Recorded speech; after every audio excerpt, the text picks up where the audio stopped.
This is the fastest way to get stubs in MLB The Show. We're going to show you how you can get 1,000,000 stubs in less than a week. This strategy can get you around 50k stubs an hour. This is the best strategy, I think, in my opinion, so far. We're going to get into it. We're going to get into all the pros and cons. Let's go ahead and start. It's going to be in Diamond Quest. Yes, Diamond Quest. I know what you're thinking. Some of you are probably instantly leaving the video right now, but let me tell you, this strategy is very effective. It's very efficient, and it's probably the best strategy out there.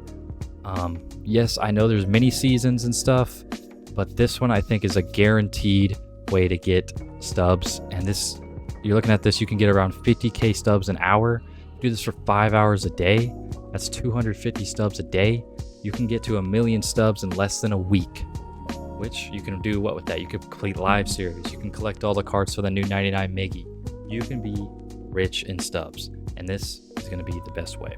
This strategy is very simple, guys. All we're going to do is we're going to go into Diamond Quest. If you are new to the game and haven't tried Diamond Quest, you probably tried it once and you're like, fuck this is stupid, I'm not ever going to do this again. Of course, you can do the mini seasons. I see a lot of people talking about the mini season strat, but the best way for me has been this Diamond Quest right here. Now we talk about which Diamond Quest. So which Diamond Quest really depends on a couple things when you're watching this video. If you're watching this video right now, when it's coming out, which should be Monday, the 4th of May, the best strategy, in my opinion, is the Cityscapes one. You get this Michael Young and you get the Dave Parker for the epic rewards, and you also get a ball in as a habit pack. Other one I would suggest right now is this one right here. The one with the Bob Gritch, the Ed Matthews, the Stan Musial, and the Bob Feller. This one takes a little bit longer, I think, but it's a little bit more effective. Really, I would do the newest Diamond Quest, whatever the newest Diamond Quest is, because that's the way. Right when the new Diamond Quest comes out, get in here, get this. Right now, the Cityscapes one is the brand new one. It came out Friday, I think, a couple days ago. This cards go into the collections to get Cityscapes, so I recommend you do it anyways, even if you're not trying to get the stubs, to get these Michael Youngs, to go ahead and get this Mickey Mantle. Strategy also depends on how good at the game you are. Now, I think it's very easy if you are a guy who makes World Series every year, pushes into that legend rank, and can grind online on legend and do pretty good. I think it's just going to be easier. If you're not that person, if you're not that that skilled, this strategy could still work for you. It just might take a little bit longer and might not be less efficient. But when we're looking at which one to do, the Michael Young and the Dave Parker, each one of those go for around 15k. Right now, the Michael Young goes for about 14k. So it's a little bit less than what it was when I started, but so it's around 15k. So that's 14k right there. And then Dave Parker is also 14k, almost 15k. And then you're also going to get a ball in as a habit pack from those, which we know is a guaranteed gold. So you're looking at 600 to 1,400 stubs. Average that out to 1,000 just on quick sell value alone. This 88 Stan Musial is only 4k, and then I think it's the Bob Feller. This Bob Feller is 6k, 7k. But for some reason, the Bob Gritch in this collection, or in this program, in this Diamond Quest, is 13k to 15k. So it's around the same price of what you're going to get out of that Dave Parker and that Michael Young. So some people might think this one's more effective. The reason why it could be is because, as you see, the Bob Gritch is the rare reward. So if you're not too good at the game, you won't have to go in and really like grind as hard to play on the max difficulty. So what this strategy includes is playing on GOAT difficulty. That's the most effective way. Now, if we're not wanting to play on GOAT difficulty, we try this one. Now, if you're confident in your ability to play the game, I would definitely suggest this one over the other one. We just looked at what the cost is to you. Just because this one, you can get to this stadium very fast. You can get over here, and I'd suggest out of both these two, I would suggest about playing The Rangers, the Michael Young one, the team isn't as good and the pitchers aren't as good. Whereas the Pirates one, you're going up against Paul Skeens and some other good pitchers, and then I think you got the 90 Andrew McCutchen. You got some other good players on there. I don't really like the ballpark as much as I like the Rangers ballpark. I think the balls fly very well. And then you're only going up against one diamond pitcher, and it's like Gaylord Perry, and then the rest is just bronzes, commons. And then you go up against the Michael Young, the Ian Kinsler, and Pudge Rodriguez, I think. And those are really the only diamonds, and then you're hitting against like bronze and silver cards. So we'll get into the best strategies, but just wanted to get right in the way. The base of this strategy, 100%, is to get into this diamond quest and get to the stadium as fast as possible and play it on GOAT difficulty. The reason you want to play it on GOAT difficulty is you look at the ball and his habit is 100%, and right now the Michael Young is 70%. If I go and do these challenges, do not skip the challenges because that's going to forfeit 5% of the likelihood to get the Michael Young. You go through, I think you play probably about 3 or 4 moments, three moments, and then a showdown. And then you're there at the stadium. Those take 5 minutes maybe max to complete, or run, hit a home run, pitch an inning, stuff like that. And you do it with your squad. A sweeper goes in the same path. It will literally go down here and then go up here and then go up here and just go around in this little path right here. So you can easily avoid this. This is just like time. You don't want to face this. I think you face, I haven't even got to the sweeper yet, but I'm pretty sure you play like the White Sox or the Rockies on Hall of Fame or something. But I've never went to the sweeper because you can go get the 5 packs, but you can also lose, and it's just really time consuming for nothing. You complete all these challenges, you go through the stadium, you play it on GOAT. Challenge or moment or showdown that you get is 3% likelihood that you're going to get the card. The epic one. Of course, if you're going on GOAT, you're automatically going to get the ball in as a habit pack, which is why the other strategy may be better for you. But this one, you get straight to the Michael Young. The Rangers are easy. If you're playing the Rangers on GOAT, it's as equal as playing like on Hall of Fame to another like an online game, because the pitches, yeah, they're going to be a lot faster. The PCI is going to be a lot smaller, but you're not going up against super juiced cards like you would online, where you're facing Randy Johnson, Paul Skeens, and your John Donaldson, and all those really good cards. You're facing bronze and silvers. Don't knock it until you try it. I was one of those non-believers. I said, no way, I'm not playing on GOAT. That's very frustrating. Fuck that. But then I played and I'm like, okay, this is very easy. So you go and play on GOAT. Each one gives you 3%. So you're looking at, this becomes 73, 76, 79, and then up to like 82%. So you have an 82% of getting the Michael Young. So the fastest way you can get here, boom, boom. Do this 5 minutes, do the stadium in like 15 minutes, knock it out, and boom, you just got 15K. Like, do that for 5 hours a day, you get around 50K stubs. Do that for 5 hours a day, that's 250,000 stubs in a day. Think about for 5 days, that's over 1 million stubs. Probably complete live series in a week, which is super good. Yeah, you could do the flipping, you could do the investments, you can do the mini seasons. That's up to you. That's not the best strategy. I think the only one where you're going to get it as fast as with investments. You're going to have to wait every update for that, and then you could miss. There's only an update once a month, so you're looking at cards being updated once a month. You could be waiting a month for stubs that, you know, you could be betting on Shea Langeliers to go diamond, and then he could not.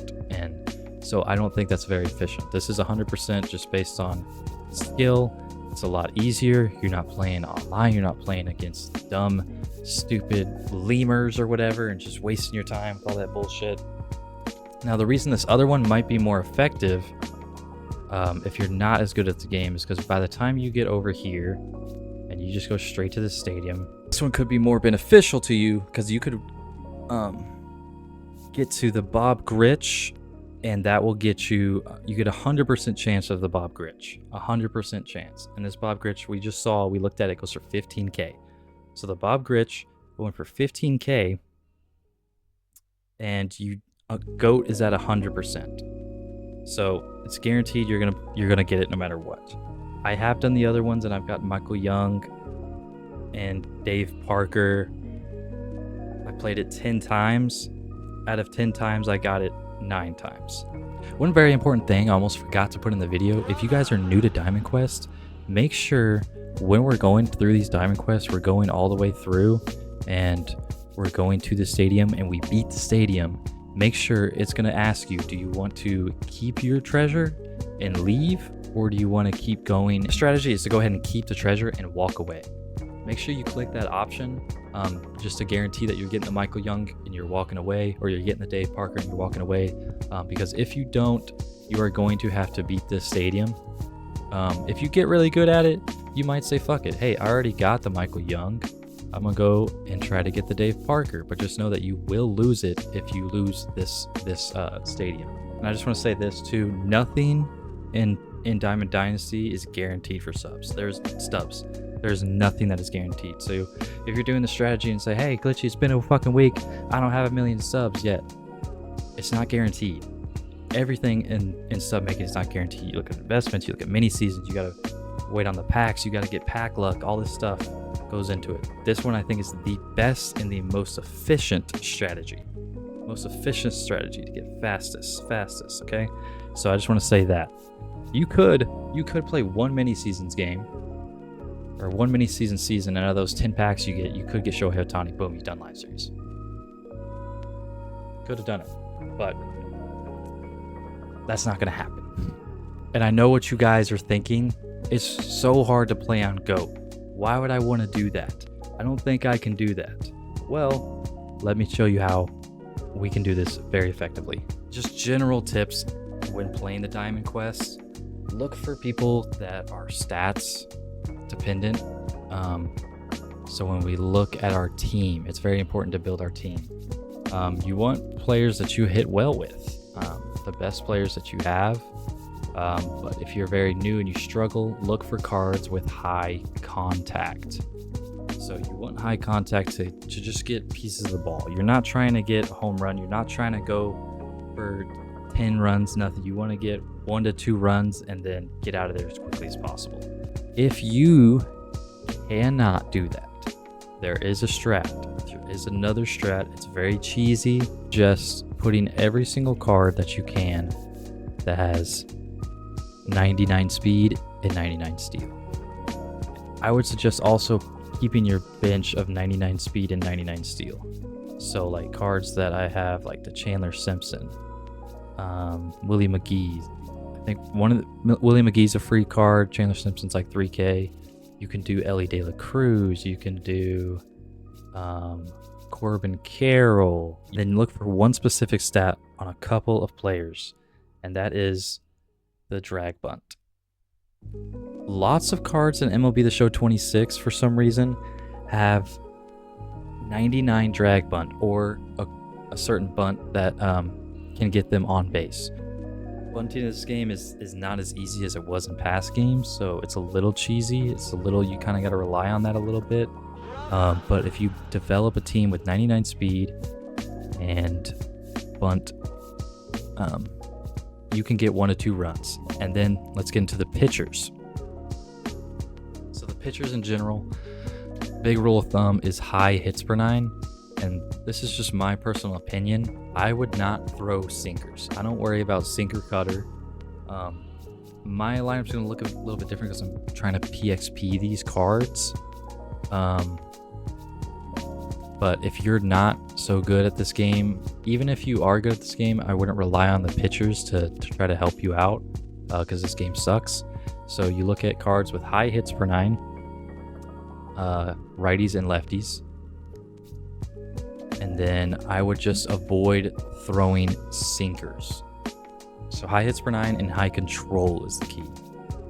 I would avoid throwing sinkers because no matter what, if you try to get that sinker in a good spot, the pars are so much higher on sinkers. And I'm pretty sure there's something with sinkers in general that if the CPU lays on it, it's going to be a hit.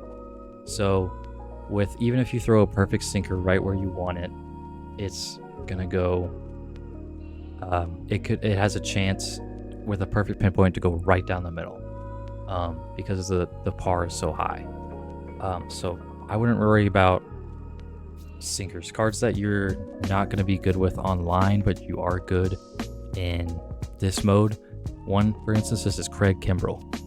You look at this, I'm not going to use this online, but like his knuckle curve has a bunch of break, his fastball has break, and sweeper has break. It's all about looking at the stats when facing the CPU and looking at his hits per nine. He has high hits per nine right and left, so that's all that matters to the CPU.